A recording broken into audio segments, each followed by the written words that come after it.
Hello guys, and welcome back to Joe's Ventures. And today we're doing another episode. This will be part 98 of our Jurassic World Evolution 2 mod spotlights. We've been taking a look at some of the wonderful mods people have been making and use them and compare them to their real life fossil counterparts. So today we've got quite an interesting assortment. Really, today we've got the day of beckoning. Beckoning is come upon us, and we've got like 4 different versions of the same mod. So I'll go through all of those quickly, and then use the last one because it's the most scientifically accurate one to kind of go through that. But we've also got a lot of marine animals today, which I always like talking about marine animals. Got a few dinosaurs, but we're going to first have a look at an aquatic turtle. So we're going to have a look at Drazinderetes. I'm not sure how you say that at all, but this was all done by Pizza Otter and Trippy28. Pizza Otter has a new modder on the scene and has made quite a few interesting little mods. So yeah, let's have a look at Drazinderetes.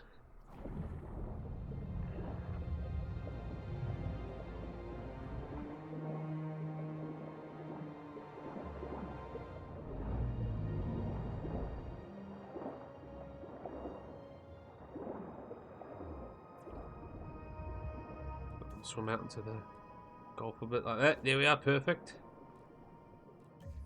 So this is Drazinderetes, a really cool guy. So this is a large-bodied genus of soft-shelled turtle. So it's almost like a Florida soft-shell or a Yangtze giant soft-shell. From the Middle Eocene Drazinderetes Formation in Pakistan.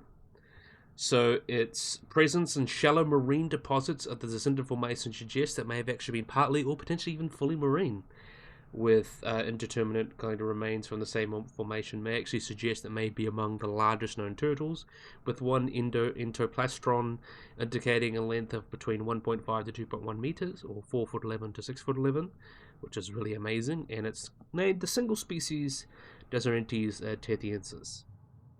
So the first surveys of this formation were conducted between 1993 and 1996 by the Geological Survey of Pakistan and the University of Michigan, and the holotype is actually a nearly complete carapace and was found in a really interesting area in the sediments of the Bactrian stage about 39 to 38 million years ago, and it yields archaeocetes such as Becklespinax and primitive sea cows. So it is quite a rich formation with lots of early whales and primitive sea cows, so that's quite cool.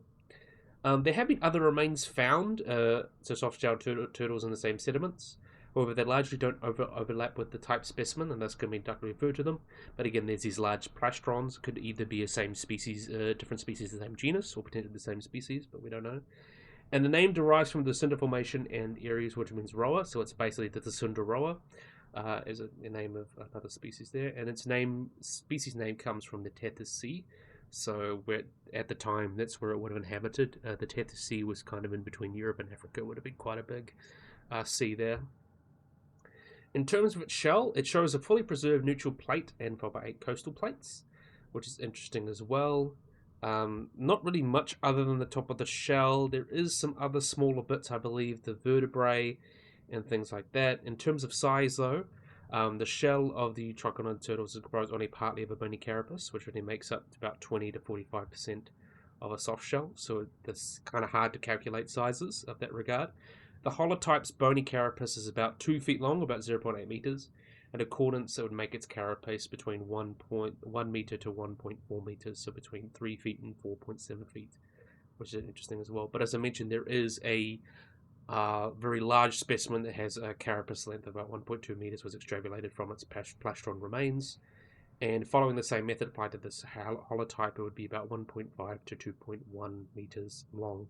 So it would actually be quite large, be the largest recovered soft-shell turtle, which actually outsizes Extremis, which was from the Eocene of Wyoming, but is actually one of the large turtles, and even the lower estimates would actually rival modern leatherback sea turtles, and up estimates would be comparable to larger protostegids such as Archelon, and it would be up there with some of the biggest turtles in the world, so that's quite cool.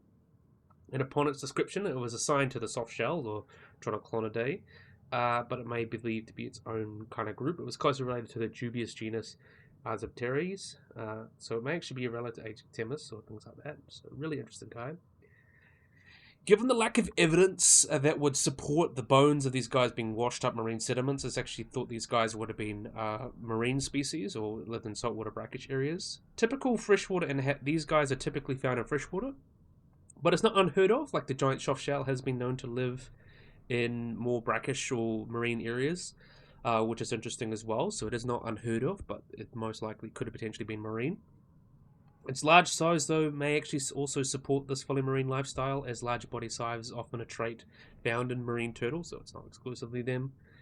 And additionally, if all specimens belong to the different ontogenetic stages of single species, the presence of younger and fully grown animals in a single environment would actually fully help this hypothesis. And this would make actually the Dinosaurs kind of the first fully marine soft-shell turtle. So pretty interesting in that regard. Another cool species. Definitely very, very cool. Love seeing some soft shells. So yeah, we're going to let them run off and do their thing. So I did it all in alphabetical order. Next up, we have got Endoceras. So let's have a look at this guy.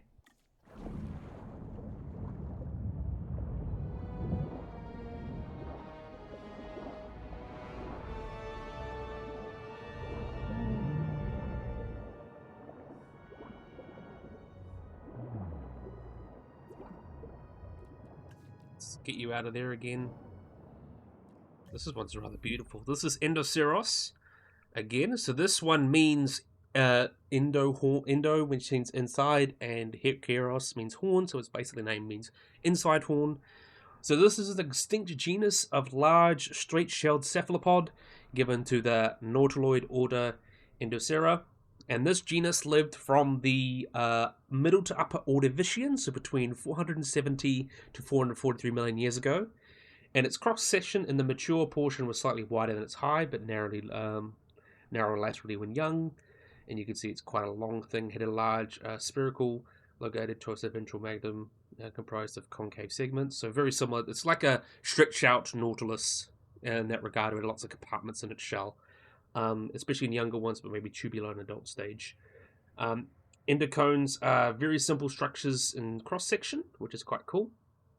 And it was named by Hall in 1847, and these guys seem to have been widely distributed across the world, especially in North America and Europe, and also been found in Australia. They are similar to Chimoceros, but the two are actually considered synonymous, but differs from the genus Nano, as the spherical nano is the full apical proportion of the shell, as the spherical is ventral even to the septa formed on the onset, so that's quite cool. Mature, fully grown Endoceras will most likely ambush predators and lay in wait on the sea floor, moving when necessary to gain the advantage, though younger individuals may have been, with compressed cross-sections, may have actually been more active. A specimen of the species Giganteum was measured about 3 meters long, and the most recent estimates put this complete size of this one, because it wasn't complete, at about 5.73 meters, or about 18 feet long. And this would make it the largest cephalopod by length in the fossil record. And there actually is talk about a 9-meter long specimen, or 30 foot long, that was destroyed. So these guys would have been quite large. And you can see very interesting orthocone look to it. Really, really cool. So really type of, basically a long nautiloid, and, another great one. So Trip, and Pizza Otter did a great job with that one. So let it swim off and do its thing. Next up, we have got Eurypterus.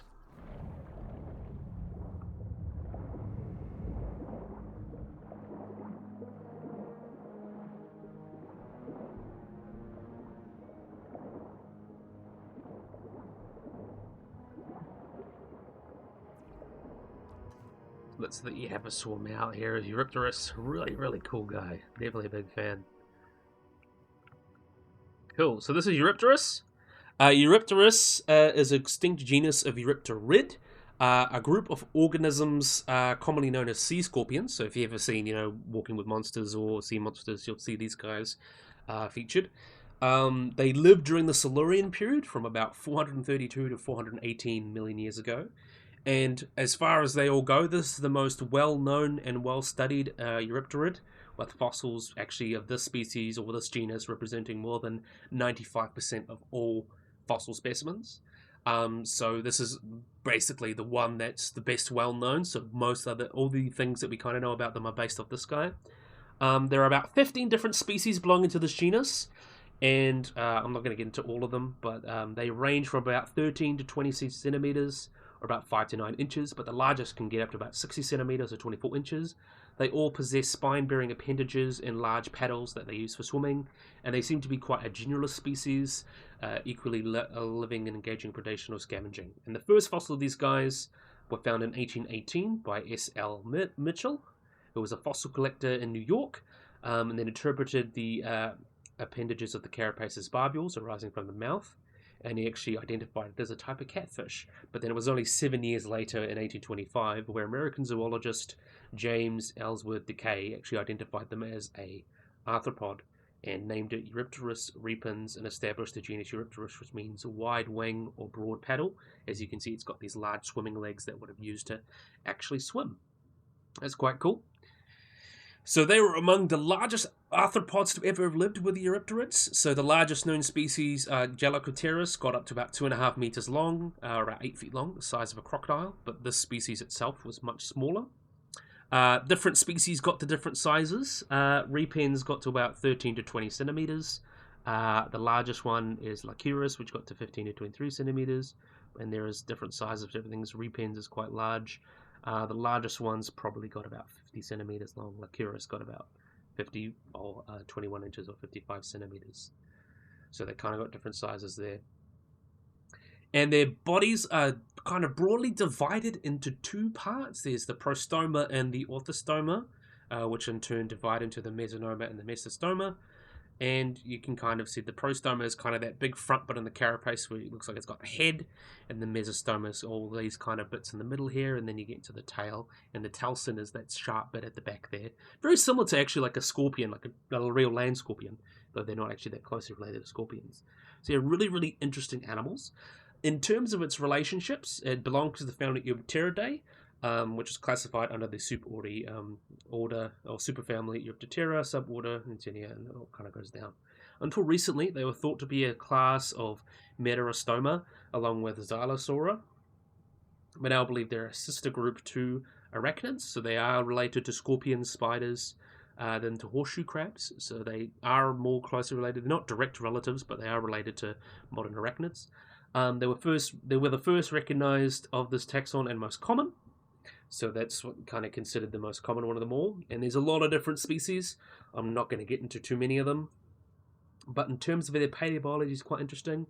They seem to have swummed quite similar in a way quite similar to the modern day swimming crab, using their kind of large paddles to row as they swim. So almost like, almost like a modern swimming crab, how they kind of paddle, which is very interesting shape. You probably won't see that here. Also, this type of swimming is also exhibited in water beetles. And there was another way that they kind of described it was also kind of like flying and swimming, kind of more similar to sea lions or sea turtles. And it's actually believed that juveniles probably swam using the rowing because that was afforded this proportion more suitable for escaping predators. But as they got bigger, they may have actually started swimming, potentially like that subaqueous, flight type that modern seals and sea lions and sea turtles use. And the maximum cruising velocity of adults would have been about 3 to 4 meters per second, which is actually slightly faster than a turtle or a sea otter, which is quite cool. So there was a little bit of debate in that, but I think that's probably the best way to look at them. The trace fossils, looking at their feeding and things like that, could appear as crescent-shaped impressions to look at it. And it actually looked quite similar to modern aquatic swimming insects like the water boatman, which is considered to be made by juvenile or adult-side Eurypterids, which is quite cool as well. And they did not swim to hunt rather than swim in order to move from one feeding site to another. Most of the time they walked actually to on the seafloor. And they were generalists, equally likely scavenging as well as hunting things, and they hunted soft-bodied invertebrates like worms, and they probably even protected cannibalism. And they were most probably marine animals, but their remains have been found in intertidal shallow environments. And the concentration of certain sites may have actually been interpreted as mass mating or molting behavior, and juveniles likely would exhibit near-shore hypersaline environments, safer than predators, as they got bigger and larger, then migrate out into the open ocean.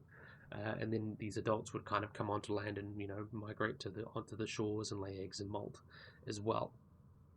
In terms of their respiration, there's been lots of looking into their respiration as well. Many paleontologists believe they were actually capable of breathing air and walking on land for short periods of time, as they had two ways of breathing. They had semicircular ribs attached near the body that were similar to modern horseshoe crab gills, but they also had gills that had osmoregulation, which would allow them to actually take in oxygen from the air. So these book gills would have actually helped as well. Book lungs, I mean.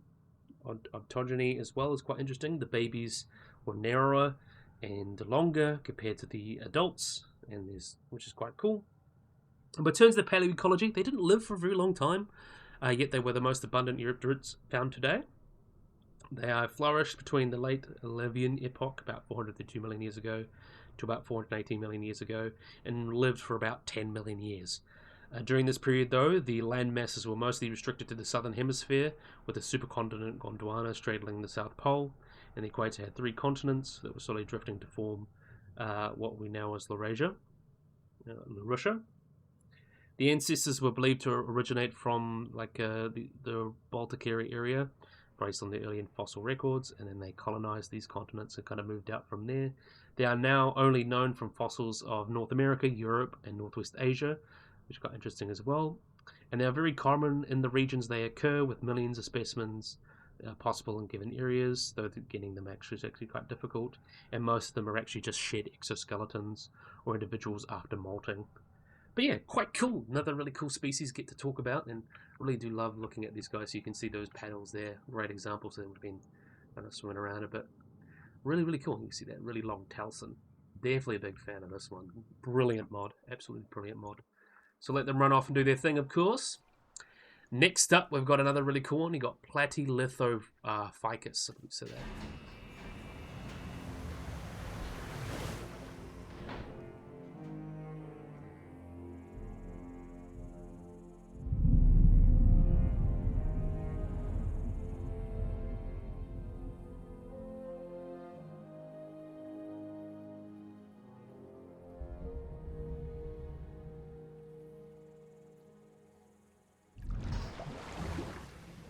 So here it is. So this is Platylithophycus.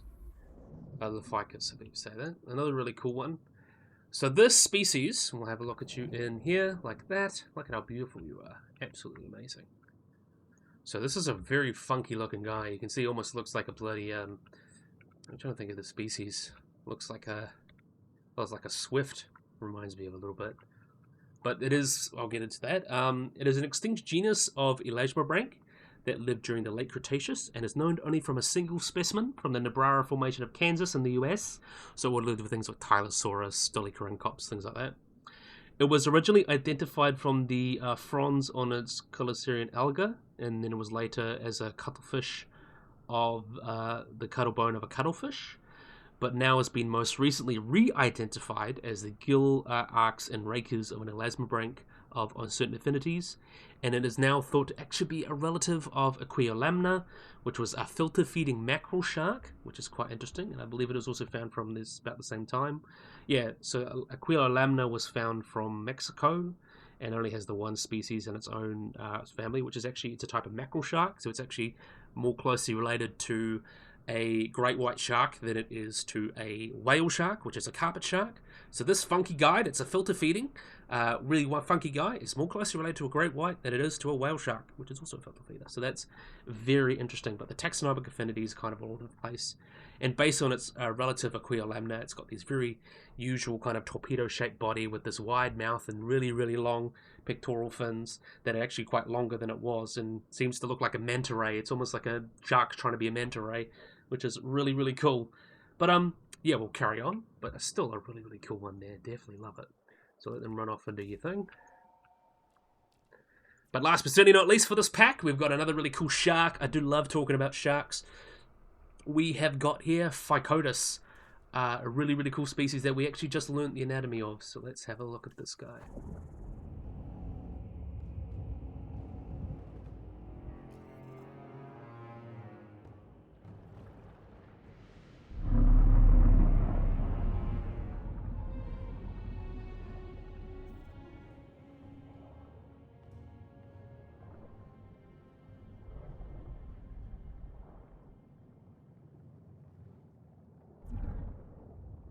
So here he is, Ptychodus. Awesome, awesome animal. Sorry, I need to cough. Anyway, Ptychodus, which means fold tooth, is in a genus of extinct large Eurypterus. So these guys were adapted for eating hard shells and things like that. Lamniform shark from the Cretaceous that spanned from the Alpedian to the Campanian. And fossils of their teeth have been found pretty much across the world. And there's at least 16 species considered valid, with the largest member of the genus growing potentially up to 10 meters long. And the youngest remains are from about 75 million years ago, and a large number of remains have been found in the Western Interior Seaway.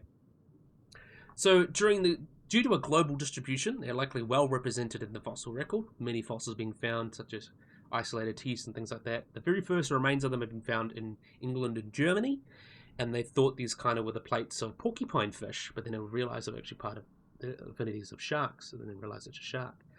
And the genus known, I already mentioned the genus name. While in terms of its relationships to other fish, it was found to be some kind of cartilaginous fish. The exact kind of positions in the group was unknown. In 2016, they found it was likely a true shark as well. And in 2024, there was a study of a complete skeleton that was found just last year. I mentioned a complete skeleton that actually showed it was a mackerel shark. So as I mentioned, it's actually closely related to the shark that we had, Platylithophycus, before, and great white sharks. So it's a group of true mackerel sharks, lamniform. So in terms of who its size and things, as I mentioned, there are different species, but these guys were very large. They was about 10 meters on some estimates. The subadults with the largest vertebrae had about 4 to 7 meters, so 10 meters could have been possible, but we really kind of don't know. Unlike the colossal nectonic planktivores like Rhacodon, which is the whale sharks, and basking sharks, which relied upon gill rakers, these guys had massive crushing plate teeth, which could contain as many as 550 teeth. And these teeth were very large as well, and had actually the largest tooth plate about 55 centimeters in length and about 45 in width. And this is believed to have shaped their diet, so they would have been eating very hard-shelled things like mussels and clams and all those kind of things. And there is one complete body found from the Agueda Neville Formation in Mexico, which suggests it has a fusiform body with a large elongate head, primary dorsal fin that was large, pretty much your typical shark look, and actually resembles kind of a great white shark and lamina sharks. It's like poor beagles and salmon sharks. So it looked like a great white with blunt teeth, pretty much. In terms of its paleobiology, based on vertebrae in Spain, it actually suggests that these guys had relatively long lives and were slow growing and produced large offspring with small litters, so very similar to large, great whites today. And Ptychodus was thought to have mentioned Eurypterus, so many authors have suggested they feed on bottom-dwelling or benthic prey like bivalves and crustaceans, which also consuming harm-body organisms that live over water. But based on the 2024 study, they actually looked at their body. They actually found that during its morphology, it would have been much more adapted for swimming around in open water rather than hanging around at the bottom of the ocean. They actually would have likely eaten a lot of things like ammonites and marine turtles rather than benthic prey. So they would have been hunting things like, as I mentioned, ammonites and marine turtles. So that would have probably been a likely ecology for them. Though I'm sure they wouldn't turn their nose at too much else. But yeah, another really, really cool one. So Pizza Otter and Trippy did a great job with these kind of abnormal marine abnormalities. I forgot the exact name of the pack, but it's a really awesome pack with some really cool species, and it's cool to give some species that don't get quite the same love, a bit of a spotlight. But next up, we have got, by Master Doot, we have got a returning animal. We have got Gorgosaurus.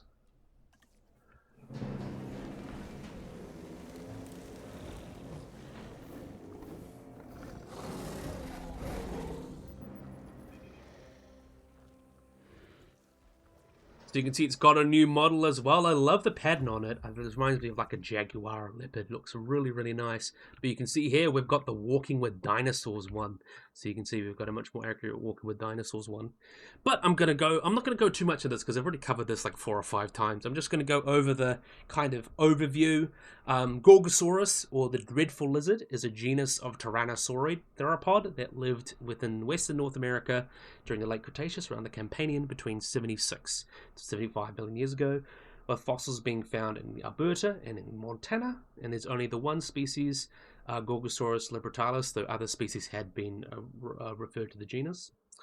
Not too dissimilar things like Eurypterus and Dinosaurs. These guys were a large bipedal predator, measuring about 8 to 9 meters long, or about 26 to 30 feet, and weighed about 2 to 3 tons in body mass. And they had dozens of large, sharp teeth lined with in its jaws, and also 2 fingered forelimbs, very typical of Tyrannosaurs. Gorgosaurus is mostly closely related to Albertosaurus, as we mentioned there, and more distinctly related to the larger Tyrannosaurus. And Gorgosaurus and Albertosaurus is sometimes considered the same thing. As I mentioned, they're very similar, and they are distinguished by pretty subtle differences. And they sometimes suggest that it's actually a species of Albertosaurus, because Albertosaurus, I believe, was named first.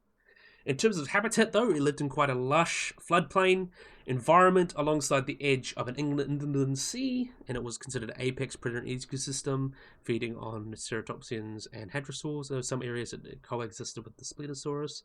And even though they were roughly the same size, I actually think they might have done some bit of niche partitioning, with Gorgosaurus being a little bit faster and leaner, eating more things such as hadrosaurs, while Spinosaurus was a little bit bulkier, eating things like ankylosaurs and ceratopsians. So that's quite interesting there.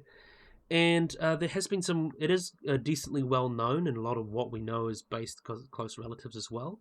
So yeah, really, really cool species, and it's nice to see Master Duke going back and giving some nice models. And I always love seeing the Walking with Dinosaurs one.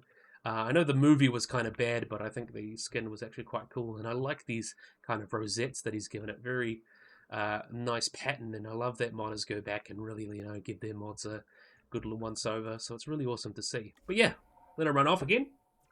Next up, though, we've got another Master Duke mod. We have got Teratophoneus. So let's have a look here.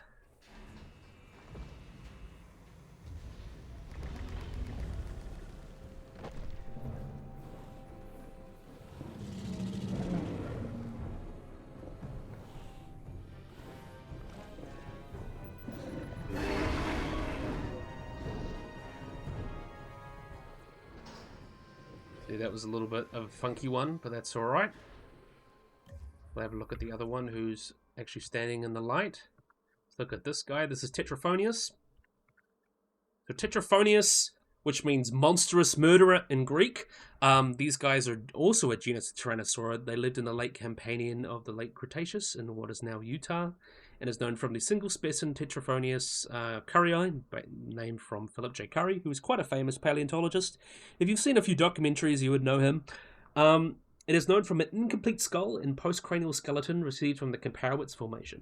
So as I mentioned, discovered in the Comparowitz, southern Utah, and it suggests it lived during 76 and 74 million years ago during the Campanian stage of late Cretaceous. Several fossils have been found, originally based on the holotype, and then a couple of specimens have been found as well. So, but it's kind of those relationships. But it was named by Thomas D. Carr, Thomas E. Williams, Brooke D. Britt, and Ken Sturm in 2011, and with the name honouring Philip J. Currie, monstrous murderer in honour of Philip J. Currie. Just kind of the name there. In terms of the holotype, it is fragmentary, and with a fragmentary skull and parts of the postcrania. The fossils were originally assigned to 4 different individuals, but probably only of a single subadult specimen, with the specimen of Teratophoneus not fully grown, so it could have gone a bit bigger. According to estimates by Carr et al., it was about 6 meters long, or 20 feet, and 667 kilograms, or 1,400 pounds. That was likely an underestimate. Some have given it some bigger estimates of about 8 meters and 2.5 tons. The most recent as well is about 7 meters, or even some a maximum adult length of about 8 or 9 meters, so definitely a good size. Compared to the skull of Albertosaurus, it's got a slightly smaller skull, a little bit shorter, and some slightly different proportions, and actually a little bit deeper in some ways, so that's quite interesting. But in terms of its classification, it is definitely a Tyrannosaurid. It is confirmed to be a family in Tyrannosaurinae, and it was actually concluded to be closely related to both Tarbosaurus and Tyrannosaurus, but placed it in a more basal position within the family, though it's more derived than Spinosaurus. So it's a very interesting little place. So you kind of have your Tyrannosaurinae, it's in between Spinosaurus, but you have things like Brachiosaurus, Lithonax, and then you have T-Rex, Tarbosaurus, and things coming in there as well. in that relation there. But the more recent one kind of suggests it's related to Diamantera and Lythronax. And Nunuchosaurus is where it's kind of related to based on more recent genetic evidence. Or not genetic, phylogenetic evidence. In terms of social behavior, there actually is a bone bed found in 2021 that actually suggests it may have been a social pack hunter with a group of about 4 to probably 5 animals ranging from 4 years old to 22. Suggested a mass mortality caused by flooding or less likely by cyanobacterial toxins, fire or drought. And the fact that all the animals preserved died within a short time of each other actually supports the argument that tyrannosaurs are actually social, and there's lots of evidence of bone beds with animals like that, so potentially suggesting that we were social. So there is growing, mounting evidence that T-Rexes were social animals, which is quite cool. But in terms of its paleoecology, it lived in the Kaparowitz Formation. During the late Cretaceous, this would have been on the Laramidia, which was the kind of eastern shore of the Western Interior Seaway, and a large inland sea that split North America into two, with Appalachian being on the east and Laramidia being on the west. The plateau where the dinosaurs lived was an ancient floodplain with large swamps and things like that. So very rich, wet, humid environment with lots of different cool organisms.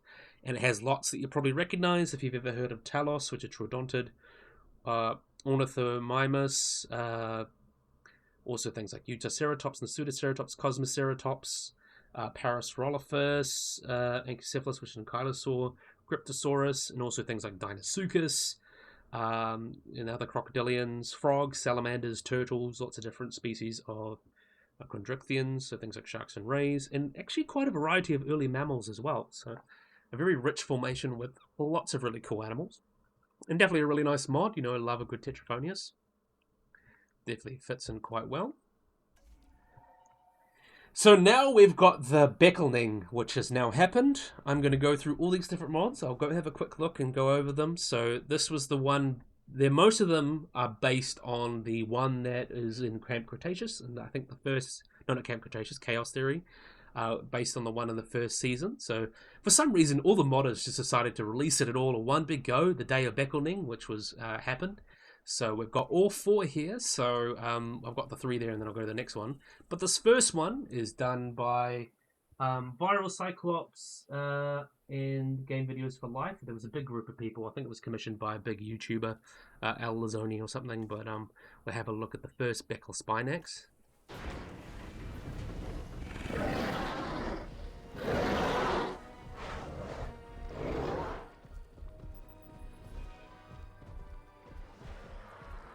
So yeah, this is the one that was basically from the show.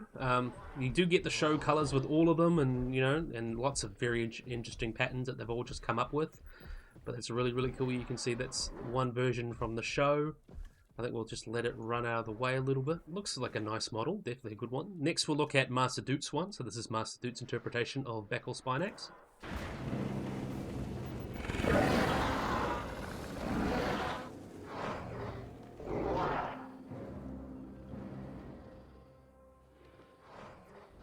There's a slightly different interpretation. It looks pretty much spot on, and Master Dude always, killing it with all of them. So you can, there are videos, there are pictures, I think, in the mods that compare them all directly. But there's another Becklespinax done by Master Dude. Really, really nice one. Definitely a big fan. I know they're running around a bit spooked, but the cool one there. So last but certainly not least, no, for this lot, this is the other non-accurate one. This one is done by Trip, who has done their own Becklespinax. So let's have a look at this one.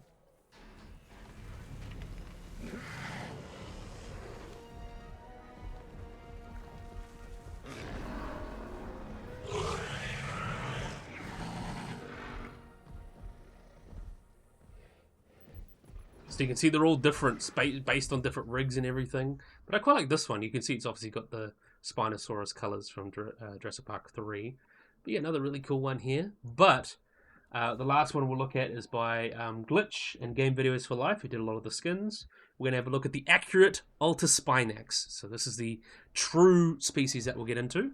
Because Becklespinax is actually considered a junior synonym of Altispinax, as we'll get into. So let's have a look and release this guy.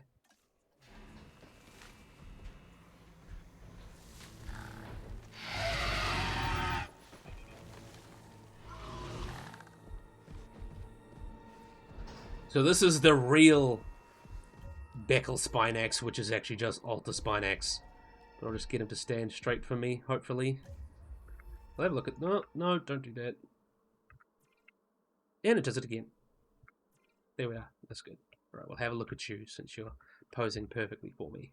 But this has got like dozens of skins. But anyway, this is Altispinax, which means with high spines. In Latin, these are a genus of large predatory dinosaur from the early Cretaceous, from about 140 to 133 million years ago in the Belugian, and comes from the Washurst Clay Formation in eastern Sussex in England. So this is actually probably found during the early 1850s. Fossil collector Samuel Husbands Beckles discovered some nodules with dinosaur bone near a quarry near Battle in East Sussex, and gave them to Richard Owen, who reported this species. Owen had the lithograph made for Joseph Dunkel as the main specimen, and the series of 3 vertebrae with very tall spines. And then at the time, it was all lumped into Megalosaurus, because that was a waste bucket taxon at the time. But the fossil now has been found from the Hastings bed group dating to the late Belugian age, so like really early Cretaceous. And then in 1888, it was found, it was referred to Megalosaurus dunkey, and then later researchers kind of found that and now erected the new genus Altispinax dunkey in 1939 by Osh Column. But later researchers considered Altispinax a nomen dubium because it was considered undiagnostic. No relationships could be proven between a tooth and a vertebrae, and the vertebrae was then given a new name in 1988 by Gorgosaurus Paul, and it was called, also considered a new species, Acrocanthosaurus. The specific name was deliberately made identical to the old generic name to emphasize both referring to vertebrae. And then, they, to honor Beckles, George Orlowski, in order to honor Beckles, who was the original discoverer, 1991, they gave it the genus Becklespinax, as was uncertain of this assignment of it being a new species of Acrocanthosaurus. And the new combination of this gave it the Becklespinax Altispinax, but the genus name with the species name Altispinax, and Altispinax argyrocaeruleum were junior opera synonyms, and a re-evaluation concluded in 2016 confirmed that Altispinax dunkey deliberately based on the vertebrae and not the Megalosaurus tooth. So they said that's the specimen, and because both fossil species are based on different type specimens, later researchers were wrong to consider them the same species, rather than measure imitation of Altispinax dunkey and Megalosaurus dunkey, two distinct species that happen to be the same species name. And because of this, they had to name it Altispinax dunkey, because you can't have something with the same genus and species name. So that's the name they agreed on now. So Becklespinax is now considered its own kind of thing. It's a junior synonym, so it is basically considered the same thing as Altispinax. It's just an old name, and now it's been referred into this one. So that was wrong on Cretaceous theory's part, because it should be Altispinax, not Becklespinax. There had been other species described, but it's kind of, neither here nor there. But in terms of its description, it was tentatively said that Altispinax weighed about a ton and was shorter than the type specimen of Acrocanthosaurus, and measured about 8 meters long. And the 3 back vertebrae were quite tall, and were relatively tall as those in Ichthyovenator. And actually, reminds me a lot of Concavenator. Looks very similar to that.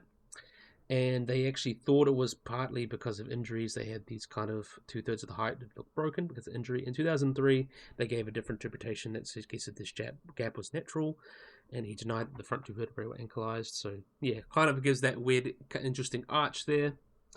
And, yeah, it was actually discovering Concavenator. They found they were quite similar. And the original Altispinax was considered Eurypterus spondylid.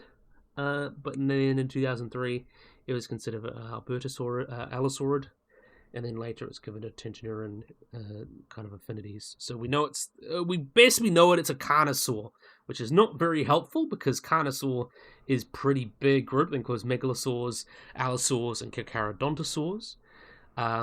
So that's kind of where we know it fits generally, and I think we also Carcharodontosaur. I believe that Concavenator is considered a Carcharodontosaur. Yeah, so it may actually be a Carcharodontosaur potentially, but we just have no idea. It's We know it's a Carnosaur, that's probably the best we can do with it. And most reconstructions probably base it quite a bit off Concavenator anyway, so yeah, another really, really cool one there, so definitely a big fan. So yeah, this was done by Glitch and Game Videos for Life. Everyone did a wonderful job with these mods today, so the beckoning has been upon us, and I just explained why it's probably the wrong name. It should be the Alterning or the Spinaxening. That could probably work, but anyway, really, really awesome mods today. I love talking about marine species, but yeah, I really, really, really hope you guys have enjoyed this video. If you guys like and subscribe, always forget the bell icon to get notified of anything. So if you guys enjoyed this video, hope you guys like and subscribe, and bye-bye.